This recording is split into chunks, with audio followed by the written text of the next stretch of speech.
5ാം ക്ലാസ്സിൽ വേദപാഠം പഠിക്കുന്ന കുട്ടികളോട് ക്ലാസ്സിലെ ടീച്ചർ, അല്പം നെകളവും ഗമയുള്ള ലേഡി ടീച്ചർ, ഒരു മൊബൈൽ ഫോണുമായിട്ട് വന്നു. ടീച്ചർ ഈ ഫോൺ കാണിച്ചിട്ട് പറഞ്ഞു, ബൈബിളിൽ നിന്നും ഞാൻ ചോദ്യം ചോദിക്കും, തെറ്റാത്ത കൃത്യം ഉത്തരം പറയുന്ന ആൾക്ക് ഈ ഫോൺ സമ്മാനം. തിരിച്ച് സമ്മാനം കിട്ടുന്ന ആൾ എന്നോട് ചോദിക്കണം. ഞാൻ മറുപടി പറഞ്ഞാൽ ഫോൺ എനിക്ക്, പറഞ്ഞില്ലേ ഫോൺ നിനക്ക്. പിള്ളേരിങ്ങനെ മുന്നിലിരുന്നു. ടീച്ചർ ചോദിച്ചു, യൂദാസിന് പകരം കുറി വീണ ശിഷ്യൻ്റെ പേര് നിങ്ങൾ 30 പേരിൽ ആർക്ക് പറയാം?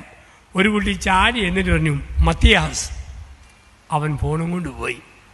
ഇനി നീ എന്നോട് ചോദിച്ചു, പറഞ്ഞാൽ ഫോൺ എനിക്ക്, പറഞ്ഞില്ലേ ഫോൺ നിനക്ക്. ടീച്ചറിനെ തോൽപ്പിക്കാൻ പറ്റുമോ? അവൻ ബിരുദനാ. അവൻ പറഞ്ഞു, ടീച്ചറെ യേശു ക്രിസ്തു 5 അപ്പം 5000 പുരുഷന്മാർക്ക് കൊടുത്തല്ലോ, കൊടുത്തു. അവരൊക്കെ തിന്നല്ലോ, തിന്നു. ആ തിന്നോമാരുടെയൊക്കെ പേര് ഒന്ന് പറയാമോ?